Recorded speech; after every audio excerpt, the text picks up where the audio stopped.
Hi! In front of me is Realme GT Neo 3D, and today I would like to show you how you can set up app lock on this device.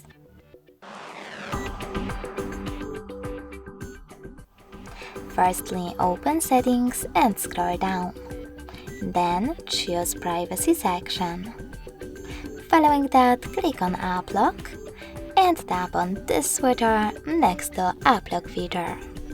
If you don't have privacy password, you need to set it up. You can do that by choosing Settings in the pop-up. Now click on Use a different password type and select one of those login methods, like pattern. Over here, you need to enter your login method and repeat it in order to confirm it. Over here, you can set up your recovery email just in case and click on Save.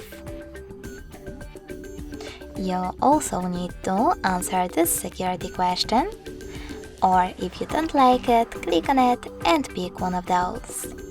If you don't like any of them, click on the question, choose Custom Question and create your own.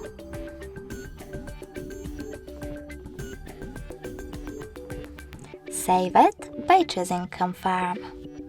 Remember to answer it correctly below. And finally, tap on this icon, the check mark, at the top right corner to access App Lock settings. Now click on the sweater next to an app that you wish to lock. In my case, maybe Calendar. So now when I go back and try to access Calendar app, as you can see, pattern is now required. If you want to unlock your app, you need to access App Lock again, enter your login method and tap on the sweater, now blue one, next to an app. If you wish to disable App Lock completely, click on this sweater next to App Lock feature. You can enable it the same way. Thanks so much for watching. If you enjoyed this video, leave a like, comment and subscribe. Bye!